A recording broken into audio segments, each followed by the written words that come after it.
तहसील headquarter अस्पताल मेलसी में मरीज ना तजर्बाकार प्राइवेट लड़कों के सपुर्द अस्पताल, अमला ड्यूटी औकात में गायब।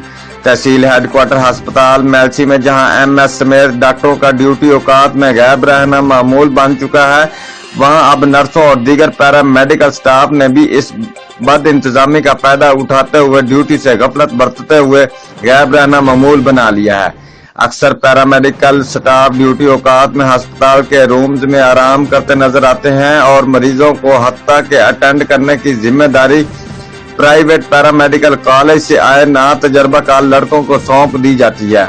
यही सूरत हाल इमरजेंसी वार्ड में भी है, जहां गुज़श्ता रोज एक्सीडेंट में शदीद जख्मी 2 लड़कों को डॉक्टर और पैरामेडिकल स्टाफ की बजाय प्राइवेट लड़के मरहम पट्टी करते रहे और बगैर चेक किए इन्हें बावलपुर रेफर कर दिया। इसी तरह और जख्मी सानियों को भी इसी तरह ट्रीटमेंट दी गई। शहरियों का बताना है अब ना तजर्बाकार लड़कों के हाथों इंजेक्शन लगवाने से अब तक कई अफराद के बाजू मुतासर हो चुके हैं।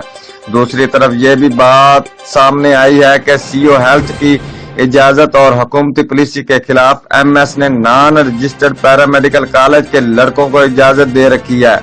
अवामी व समाजी हलकों ने आला हुकाम से नोटिस लेने का मुतालबा किया है। Report Sheikh Masood Zaheer, bureau chief, Geo express news, बिहाड़ी।